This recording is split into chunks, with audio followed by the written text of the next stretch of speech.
Alrighty, we're here again for our, I think this is, I don't know, fourth episode. Okay, thanks for the fourth episode. I want to introduce you to my friend Nico, and I want Nico to talk to us a little bit, introduce yourself, tell us about you, your family, your career, and then we're going to branch out of that. So this is Nico, my friend. Hello. I am Dr. Nico Green. I am a proud mother of one 21-year-old. I am married. My husband and I serve at our local church as well as I work at my church. So I am a pastor over our kids area as well as our small group ministries. And then I get the opportunity really to put my hands in all of the ministry areas as a senior director there. So that is me in a nutshell. But as well as that, I love the writing aspect that I get to do.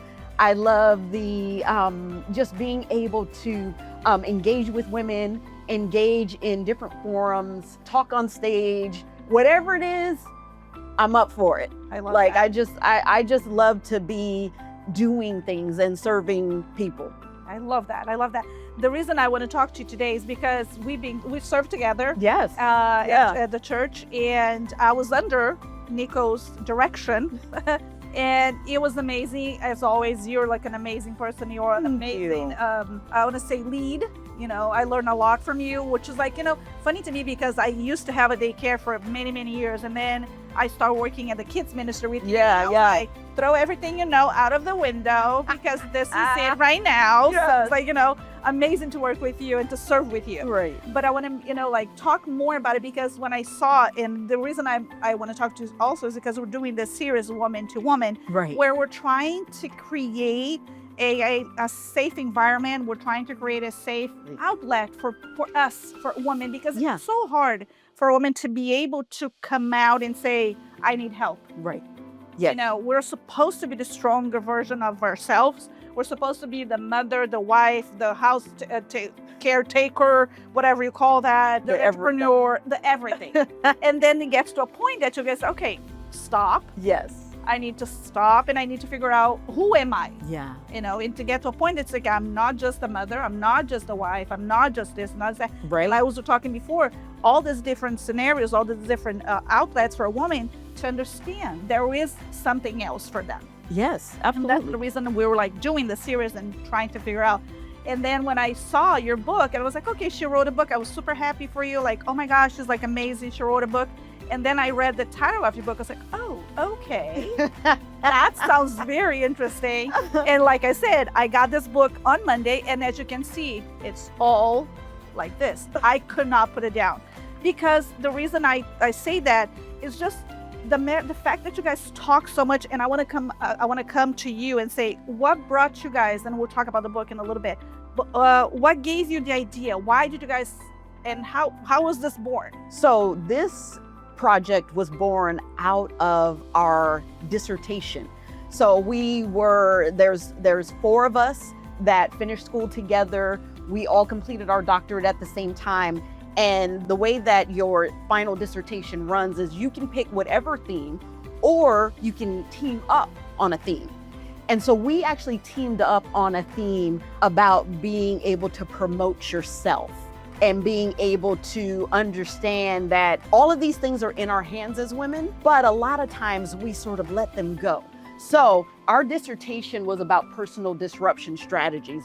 This is mine. This was my baby. The baby. I worked on this baby for 2 years, and really the personal disruption strategies is really what propelled us into this book. Johnson and Moore came up with a writing back in the 1900s for all of our young people.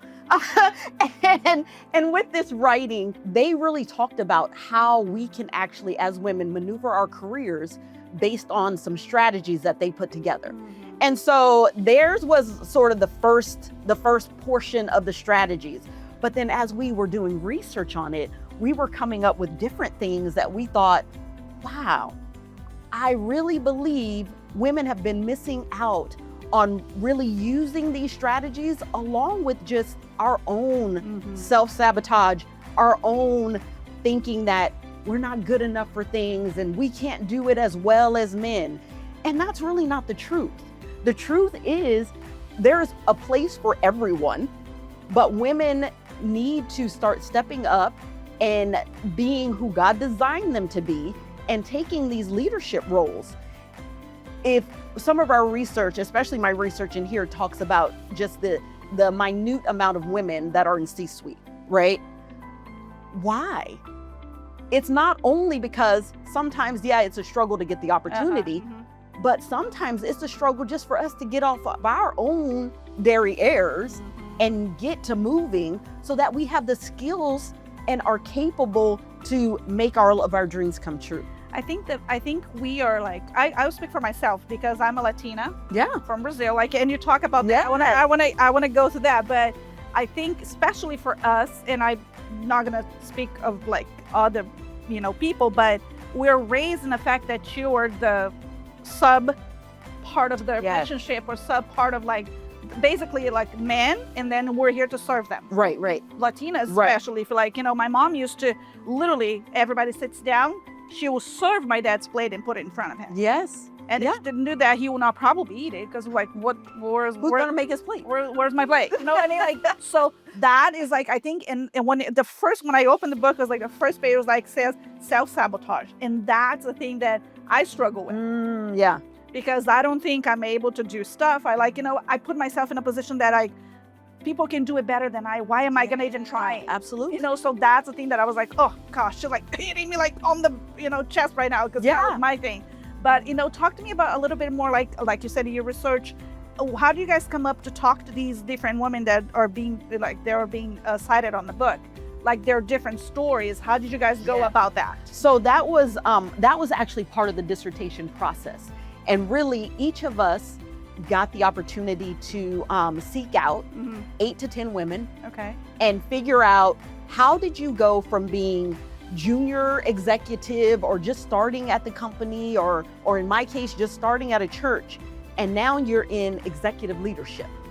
How did it happen for you? So we went through a series of questions with them, and those were questions in our dissertation. And really, we wanted to get to the grit and really find out, what did you do? And what did you do not only so that we know, but also so that we could tell women how you can emulate what this did. Have a playbook exactly. for women. Right. And so with these women, we just got to hear tons of stories, right? Because like I said, it's 4 of us and we're in different industries. So we have one of the girls, Dina, she is Latina. She is in education, superintendency. And she really wanted to focus because there's so few across the nation. Wow. Latina superintendents. That's crazy. Like 50 or less.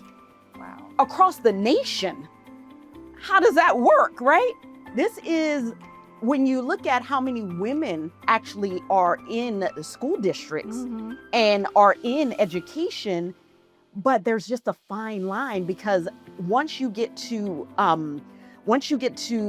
being the principal of a school, that's where it stops. It drops as far as women are concerned. And so then we have another girl, Trisha, who is also, these are all doctors, Dr. Trisha, Dr. Dina. And Trisha is just American descent. She just is wanting to find out why the population on just superintendency in general is low for women. And so that's what her focus was.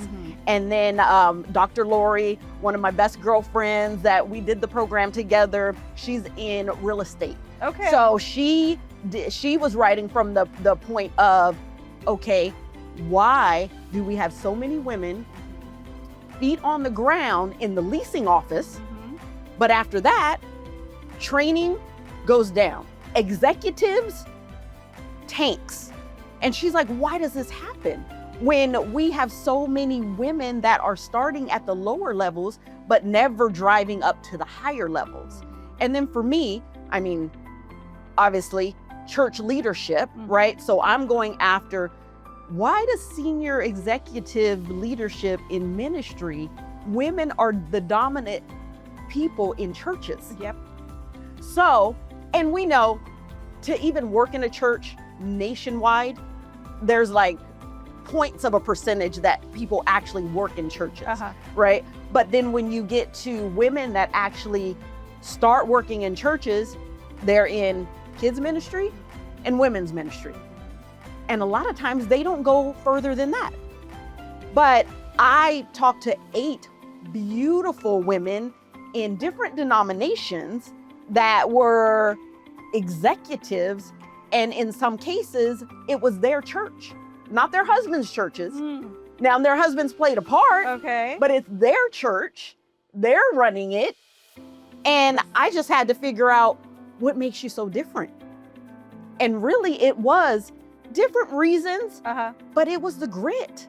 It was the fact that they were willing to do things that other women are not willing to do, right? And so when we talk about some of the concepts in the book about the things that actually have to be done, it's, am I willing to do those things in order to get to the next level? For me personally, my career didn't start in ministry. As a matter of fact, if you had told me even 20 years ago, Nico, you're going to be a pastor, I was like, I don't know what you're talking about. God does not have this for me, right? And to think that our church was formative in making sure that not only did I have a place, but that I could see promotion in that place. I love that. As you know, because you have attended our church and you were a member of our church, one of our lead pastors is a female. Right. Right? And it's amazing. And it's amazing. Hello. And when she comes to the pulpit, like God's reverence falls down on her. Yes. You know? And so I was just so curious to know, why did it happen for you? But there's so many women in ministry that it never happens for. And what do you think, where is the balance on that? Why do you think that happens? What is the discrepancy or something like that? There was a word for that. Discrepancy? Yeah. Right. Why do you think that happens? Well, like I said, I think there's multiple reasons. But one of the reasons is based on denomination.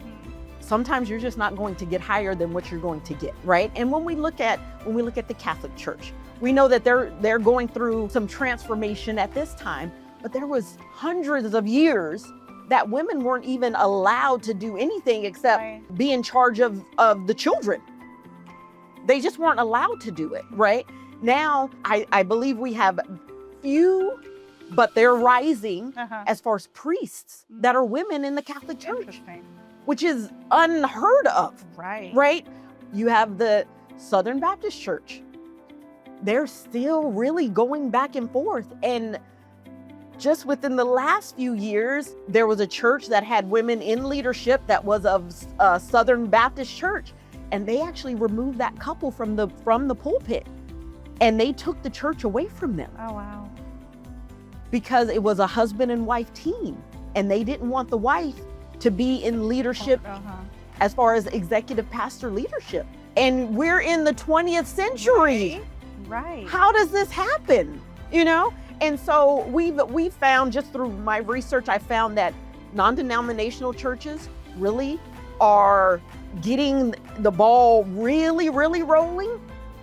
But then you have some other churches as well that are really being strong on, the Bible says that God, your sons and daughters will prophesy, not just your sons, right? And so I believe that it was held up to man's interpretation for so long.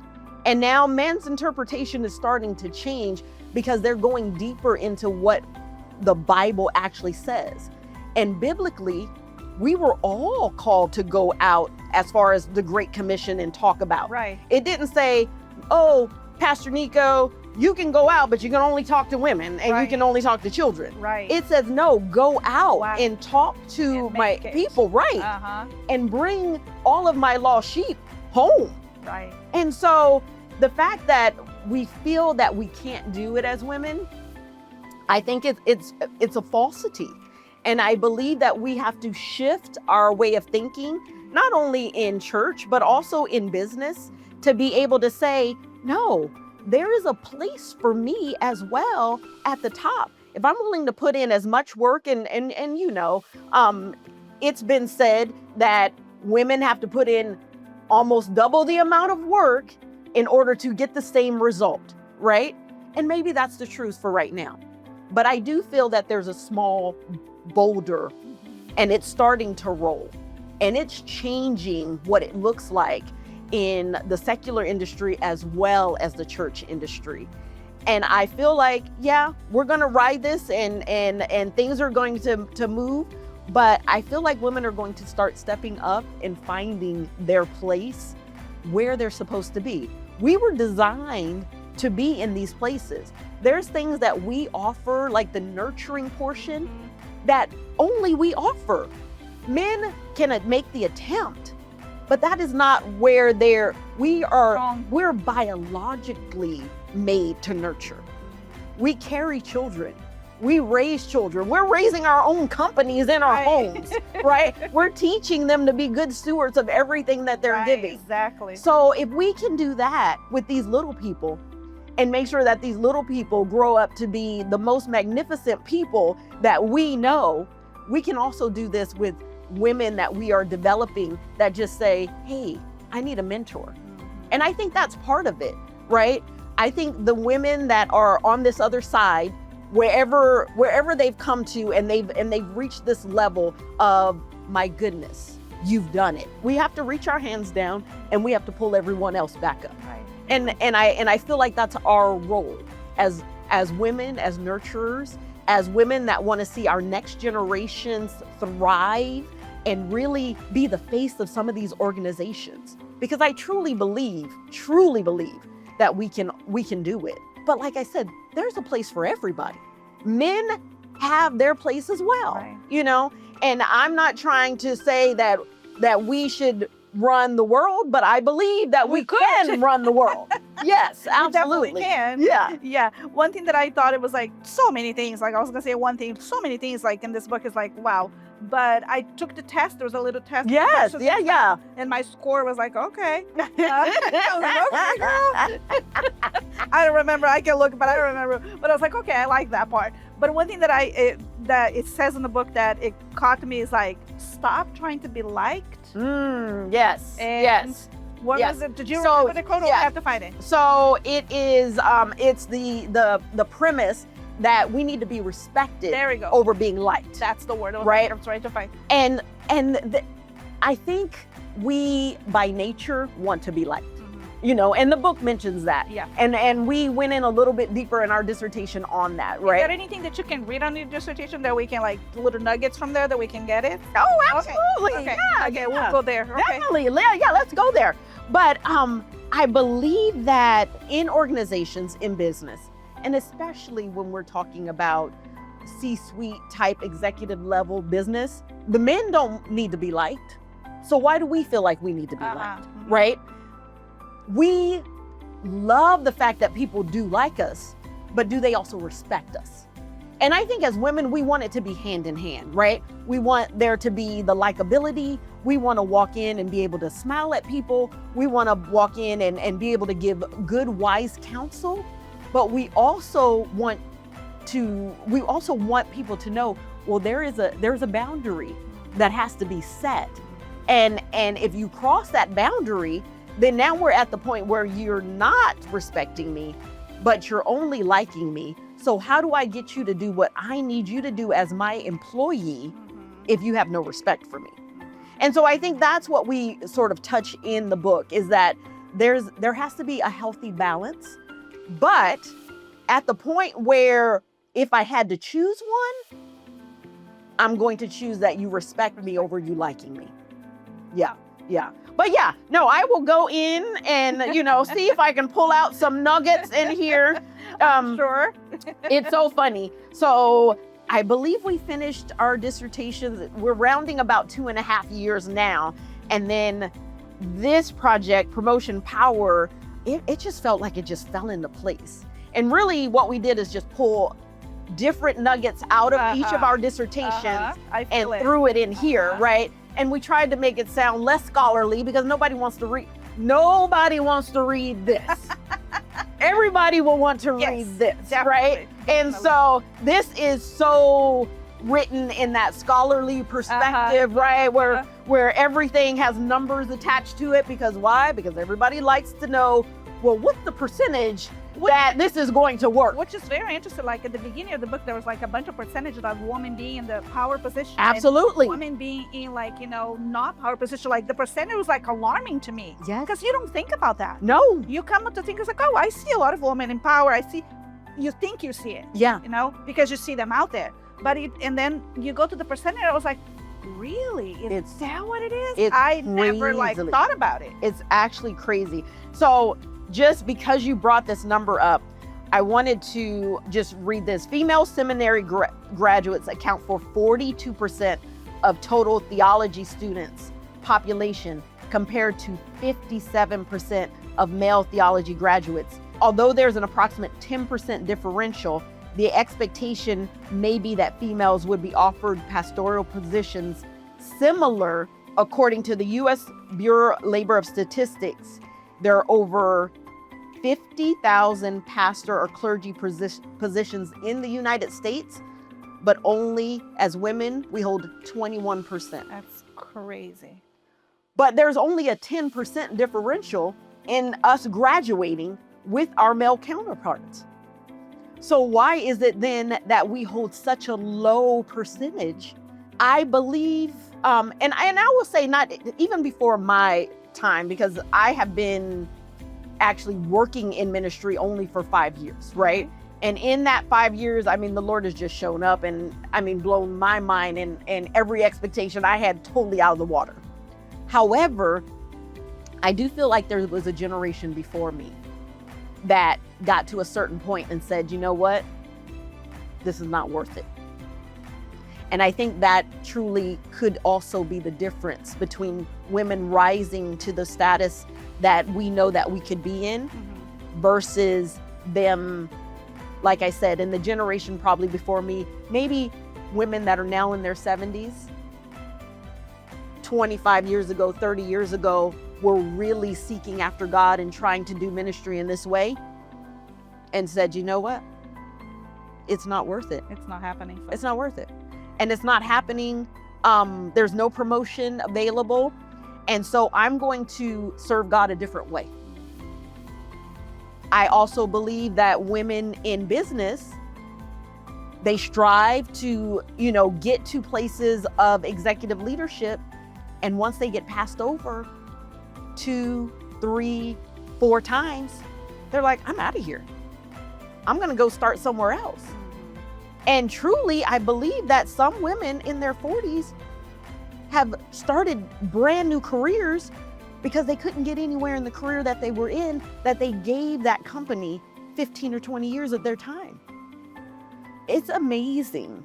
It's amazing. But I think what we found here is that it doesn't have to be, I'm trying to go into it in a way where I'm not giving you crazy number type stuff, but it doesn't really have to be that we give up.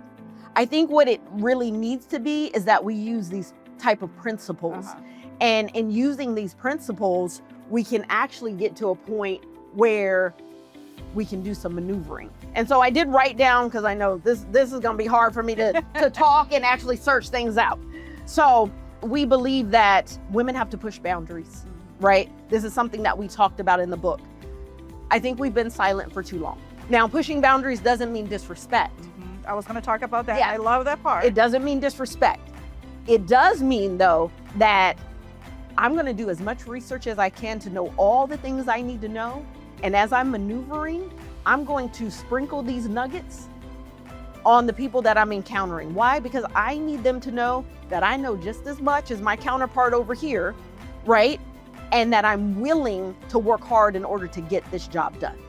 So I'm going to say that if someone shuts me down, I'm going to find a different way to do it.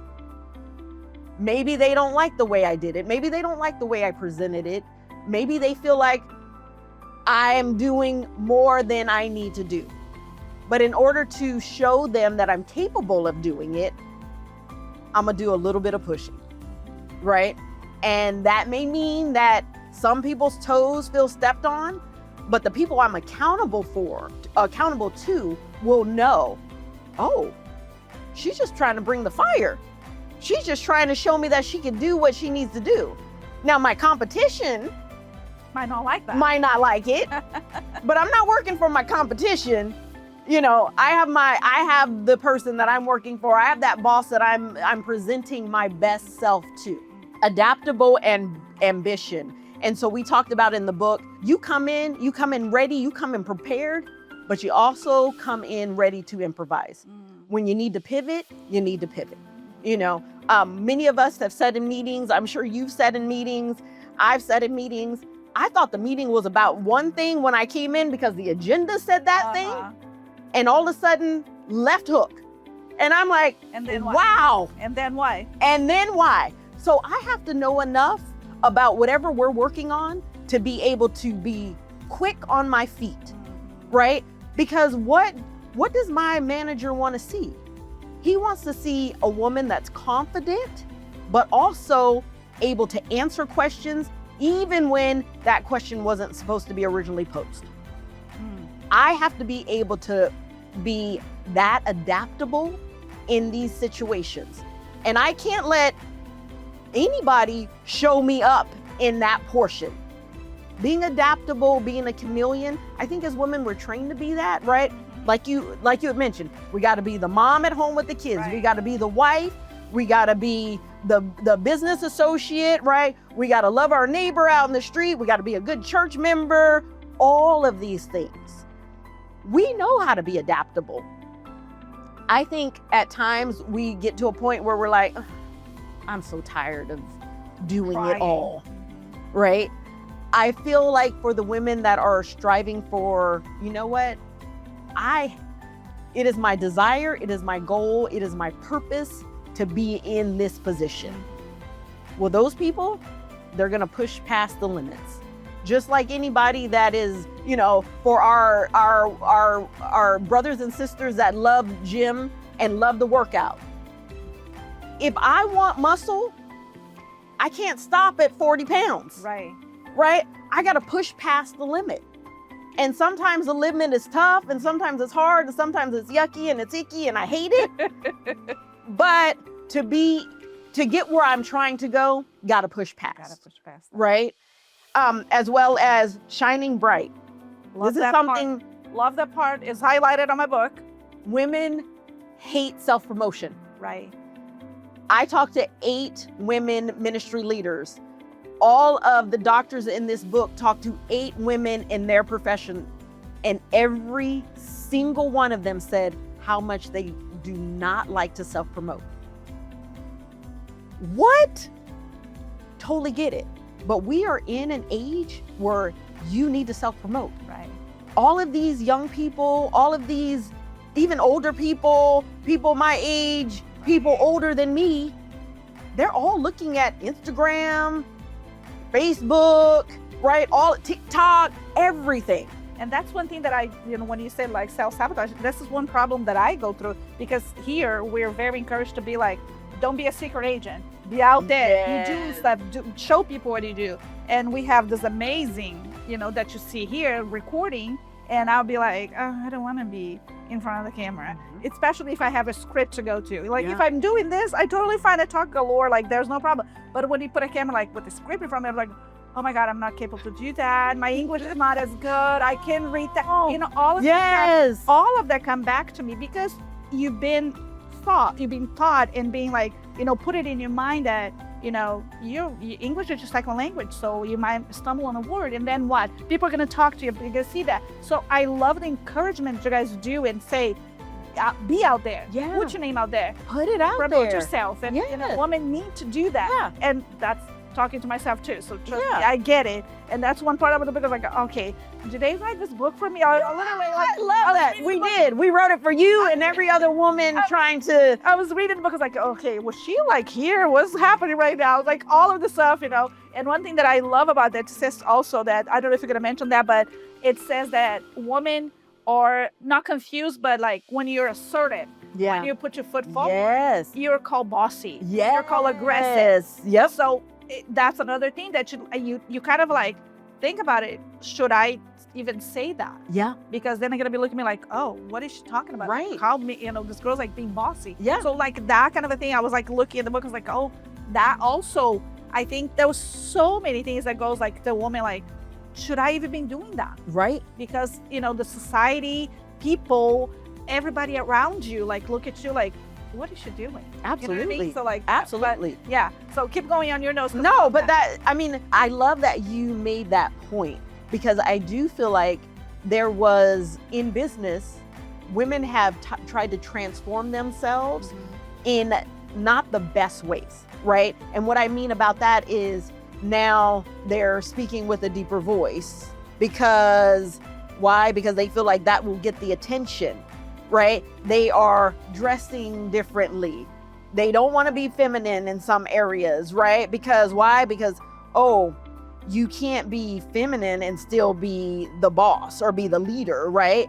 But then those things, they sort of counter each other, because it's like, well, you're not going to be a girly girl, and then also you're not going to be a girly girl outside of the job and then be, talking deep inside of the job. No, we have to be bold.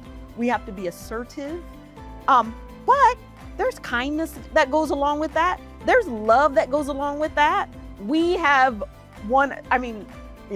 not that this is a theology podcast, but the greatest person to walk this earth with boldness and authority, right, was Jesus. Right.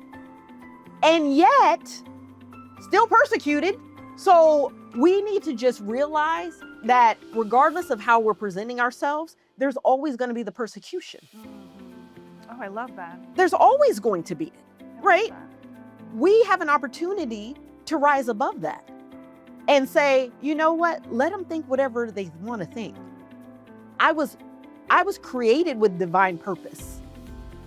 There's not one person, not on this earth, that can tell me I was not, right?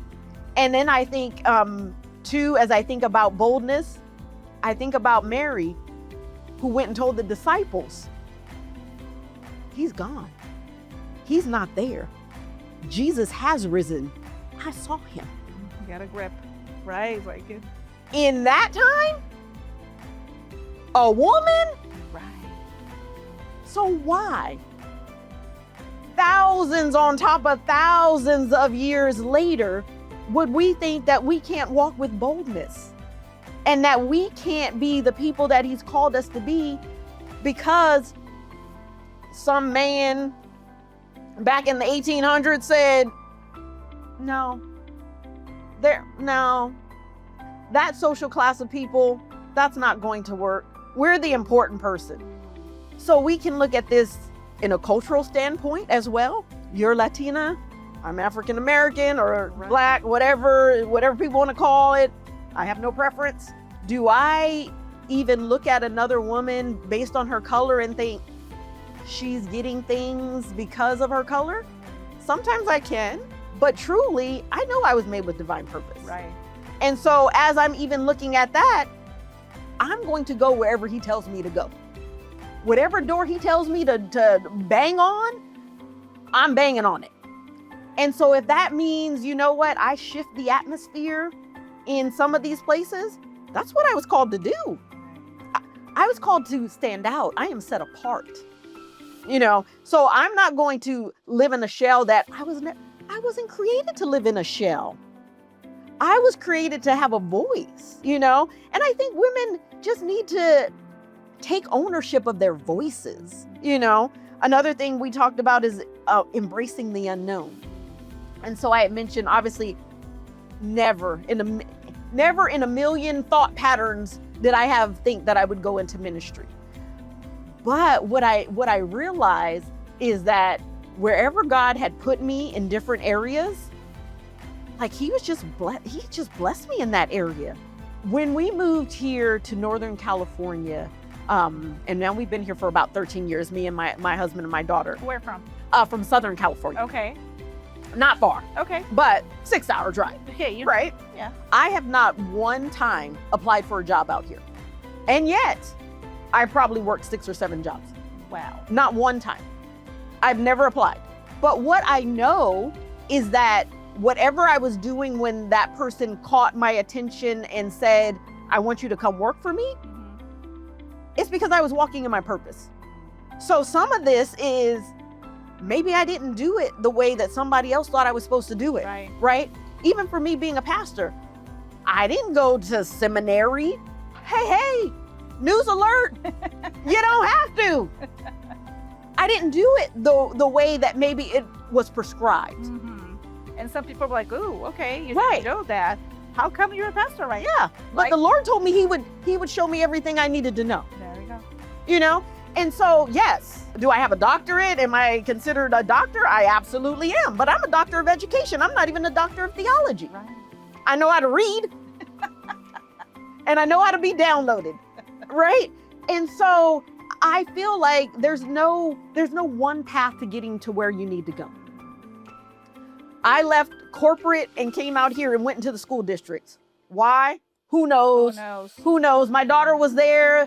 I didn't want to drive 2 hours, right, to go to a place that was the position that I had left in Southern California. Uh-huh. It was just a path that he had me on. It wasn't the regular path that everybody else takes. Even as a teacher, all of those people that I was teaching with, Right. they had been teaching for 30 years. I like come on the scene and all of a sudden they was like, oh, you're great. How come? Because I put the work in. Right. I put the work in. Like, if I need to study the math lesson before I give it to the kids, that's what I'm going to do. I'm not just going to walk in unprepared because somebody gave me a title, because at the end of the day, that title means nothing if you can't do the job. I love that.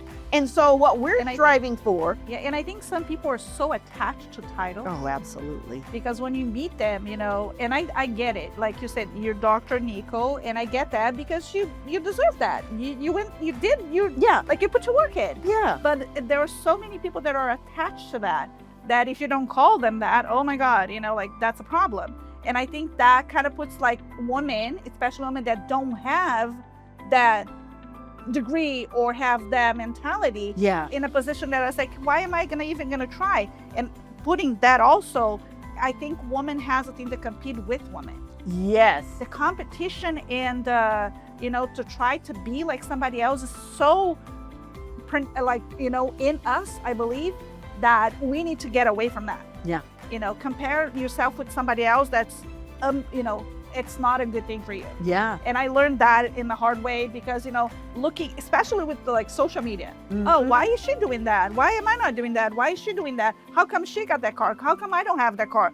And then I was like, you know, and then you get to a point it's like, wait, good for her. Yes. You know, absolutely. Like the Bible says, rejoice with whoever rejoices. Yes. And yeah. then you can't, you know, like, I mean, it's so much like beyond like just being a part of like a group and being like compared to somebody else. Absolutely. And I think like I said, I speak for myself too. I put myself in that position sometimes. And then I have to like, whoops, nope, God, sorry, I'm not doing that anymore. Yeah. Close the social media, go do your thing. Like we talked before, go do your thing. I'm happy for you. I'm doing my thing. Yeah. So I think that's like, you know, it gets to a point that you have to come to that conclusion that you are, like you said, created for this purpose. Right. And somebody else is created for the other purpose, and just leave it at that. Yeah. Absolutely. That crab in a barrel scenario Mm-hmm. is totally accurate. In our research, we found that. As soon as one woman gets up to a level, every other woman trying to grab her down, trying to bring her down, instead of promoting the success and just saying, how do I do that? Right.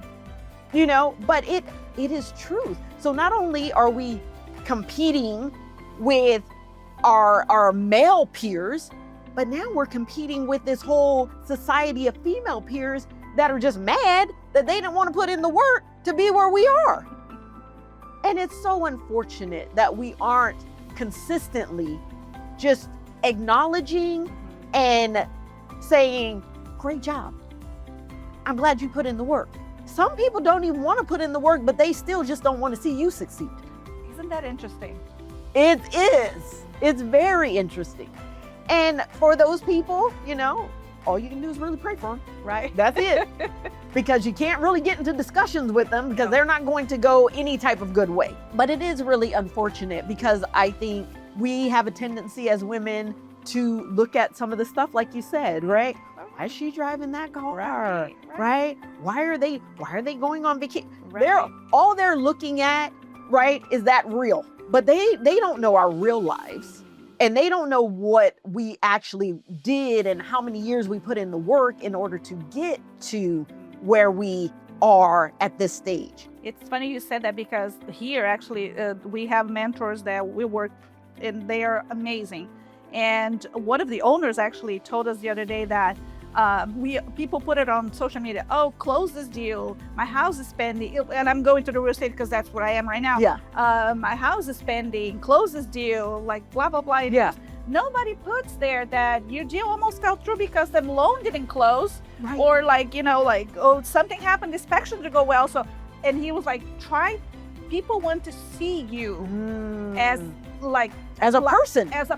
Right. As life is happening to you. Yeah. So instead of posting like all the glamour, yeah, make a video and say, oh, you know what, my transaction almost fell through because I didn't do that, and blah, blah, blah. So tell people that part too. Right. And people are like, oh, wait, they're actually real people. They're not just like, glamour and all of that. Yeah. So I love that by, be real and be authentic. And show yourself, like, your vulnerable part too. Absolutely. And I love that part because there's some parts like the book, it says like, be vulnerable. Yeah. Even though you like up there, you're trying to strive for better or more, also show your part, like show who you are. I think you have to, right? Because like you said, we're not one faceted. Right. We have many different facets to our personalities because we are chameleons. We are trying to be a little bit to everybody. We can't be all to everybody, but trying to be a little bit to everybody. But that's part of it. That's part of our likability, that we as women really want. We want people to say, oh, wow, I knew you when. Wow, what are you doing now? We want people to be encouraging and that we encourage them as well. But who can encourage you if they don't ever know? Right. If all they see is your highlight reel, all they think is, wow, she got it. She's got it. She doesn't need it. Right. But we all want it and we all need it. I after the book came out, like truly, I know that there's 4 of us, and our mentor, Dr. Mary Lou Ryder, is our mentor that helped us totally get this all together. So we are all really striving to push out the information. We want women to have this information, right? But it was pleasantly shocking to me as I'm walking around and see people that I know, and they were like, I read the book. What? Even when you called me and you said you got the book, I was like, what? Just really knowing that this truly was a labor of love. And I say it was a labor of love because I feel like the second book that's going to come out. Ooh, I'm excited already. Right. It'll be more ministry focused. Okay. Which is also good. But women need to know how to be able to maneuver. And the blueprint in this is so clear. Like, try out the concept. Right. Right? Exactly. Try out the concept. Exactly. Because if what you're doing right now is not working, you need to be doing something else. Right. You cannot keep doing the same thing. It's Right. expecting different results. Exactly, right? The whole definition of insanity. Exactly. Right. And so I just feel like there's so much opportunity for people to just decide that, you know what? I've done this for 5 or 10 years and I don't want to do it this way anymore. It's not working. They need to pick up this book so they can figure out 100% how to make it work. 100% agree. If you have to like summarize your book and like the book that you guys wrote in, let's say, 2 sentences. Okay. That's going to be hard. Okay. But yeah. Let's give you 5 then. Summarize the book for me, because I told everybody this is going to be, and you guys already know, this is your Christmas gift for all the women that I know. Oh. This is your Christmas gift, because this, I tell you, it's like, and I'm not like a reader. I don't read a lot. Yeah. But when I find books like this, we read another one the other day, like about also empowering women and stuff. And it's a book that you cannot put it down. Yeah. It's like something that, unless you don't want to do the stuff that's here, then you're good. But you know what? I mean, you just touched on something, which I feel like is huge, is that we will sit around and we will complain about what's not going right in our lives. And then presented with something that would help us, Uh-huh. then we don't do it, but you will still sit around and complain that life isn't giving us what we thought that it should give us. Right. And I feel like just for promotion power, I will try to do it in 5 or less sentences. Okay. This is a book that really will unlock your power to be able to move in what God has truly already designed you to move in. This book will help you with tools to shake up what you're doing. Follow the tools. And then if they don't work, you can call me or you can DM me.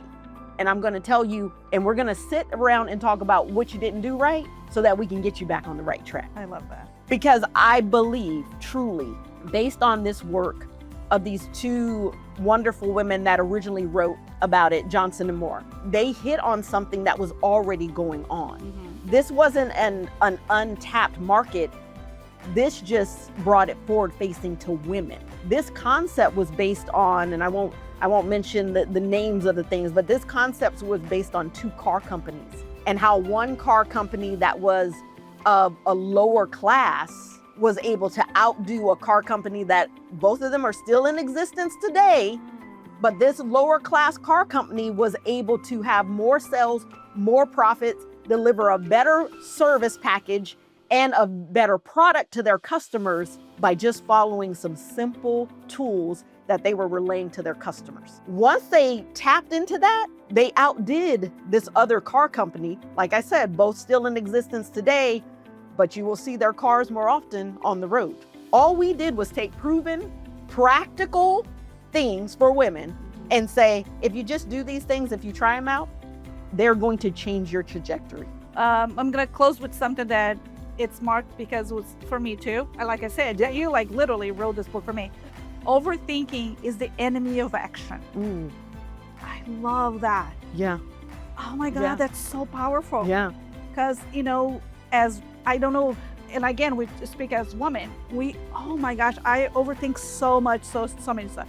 And it's like, We do. maybe I don't even touch that because I overthink it. And then you're discouraged already That's the thing. and haven't even tried. Yes. So don't let this be the thing on your life. Don't let this be, a theme on your life. Don't overthink it. Don't let it be the enemy of your actions. Take action. Be assertive. Yeah. Be powerful because we are powerful already. Just take the place. Just take the action. Yeah. Right? So good. So good. I love it. Thank you so much. No, for coming and thank talking to you. me. Guys, pick up this book. If you haven't done yet, pick up the book. Okay? I love it. And as you can see, that's how I read. Make notes. Highlight it. Because then you have to go back and you can look at it and read something like, or my marks are. It says, the key to stepping out of your comfort zone is making decisions to align your values and long-term goals. This is highlighted because I need that. So take the book, read it, and if you don't have it and want it and you can afford it, talk to me. Okay? We'll make it happen. Make sure you pick this book up. You can get it on Amazon. So really, that's the retailer that has it right now. We're working towards getting it in other places for you. But Amazon, it is a steal. Like $15, you got it. You got all the tools that you need in order to be able to work these very, very simple and practical ways to get yourself out of the rut onto what you really want your career to be. Thank you so much for coming and talking to me. Thanks for taking the time. I love you. I appreciate I love you. you too. And you're such an inspiration for me. Thank Always you. been and always will be. Thank you so much. Thank you. This was great. Thank you.